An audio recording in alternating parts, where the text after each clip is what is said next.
Felly, os na neges I hyn I gyd? Na, gos debyg. Dwi sy'n gobeithio bod o'n dda. Gai egluro hynny. Dwi'n gobeithio bod chi'n licio fo.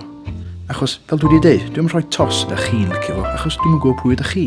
Ella'ch bod chi'n cool, ac yn rhesymol, ac yn ddeallus, ac yn brydferth, ac yn neis I anifeiliaid. Ella bod chi'n efengylwr tew sy'n casau pobl hoyw. Ond yn y pen draw, diom ots, achos mae barn pawb werth union yr un peth. Dim byd. Os da chi wrth eich bodd efo hwn, neu'n hollol gandryll ymel mae hwn di'r peth gweithio da chi roed I clywed ac ar dan eisiau recordio'ch teimladau ar Twitter, gesiwch be? Di'r bydysaw ddim yn malu am eich barn. Symudwch mlaen efo'ch bywyd. Ond dwi yn gobeithio bod hwnna'n dda. Mae hwnna'n bwysig. Achos does na'm digon o bethau da. Gwell neu waith mae dylanwad y capeli ar ysgolion Sul yn lleihau'r uned deuluol yn torri lawr. Da ni'n cael lot o'n haddysg o dyddiau mor cyfrynga ac o ddiwylliant boblogaeth. Ac mae o mor rhanfodol bod nhw'n bethau o safon. Achos mae gynddyn ni lai o ddewis yn y pethau yma, a da ni fel arfer yn sylweddoli. Da ni angen lles pawb mwy o bobl glyfar yn glad ni, ac os fedrwn ni ddim dibynnu ar athrawon ni'n dysgu ni, rhaid I ni gael yn addysg o rwla arall.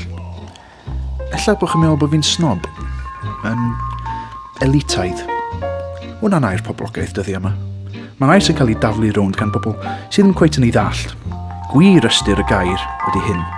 Os da chi'n Elitaidd, da chi'n credu bod na elite, rhyw grŵp o bobl sy'n well na phawb arall, bod chi'n un ohonyn nhw, a bod angen rhwystro pobl eraill rhag cyrraedd eich lefel chi. Dwi ddim yn teimlo fel yna. Dwi'n ffwl. Dwi'n moron. Fysa pawb fel fi sy'n neb yn gwneud unrhyw waith a syrddynol rhyw yn dod I ben, achos fysa pawb yn rhy swil I siarad efo unrhyw un arall. Gedwch I fi ddweud o fel hyn, mae yna reswm. Dwi wedi bod yn eistedd ar fy hun am fisoedd yn sgwennu comedi, yn hytrach na gwella cancer neu ddarlithio neu ymladd yn Afghanistan. Ond da chi'n gwybod pwy sy'n yn Elitaidd?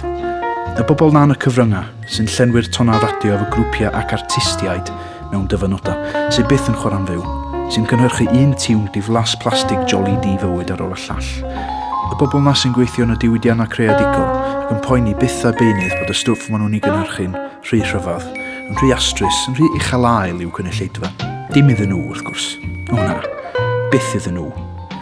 Y bobl na sy'n rhoi cachu ar y teledu ac yn disgwyl I blant o wlad mae fwyta a'i fwynhau o. Yn hytrach na gweithio chydig yn galetach a rhoi rhywbeth iddyn nhw fydd yn ysgogi I meddwl, fydd yn pricio I dychymyg, rhywbeth mae'n plant ni'n heiddi. Y bobl na sy'n dymio pob peth lawr, yn trio cadw'r genedl yn ddistaw ac yn stupid ac yn dlawd, tra bod nhw'n mynd yn gyfoethocach ac yn gyfoethocach. Neu, fel maen nhw'n cael ei galw, yr elite. Nhw sy'n wir yn Elitaidd.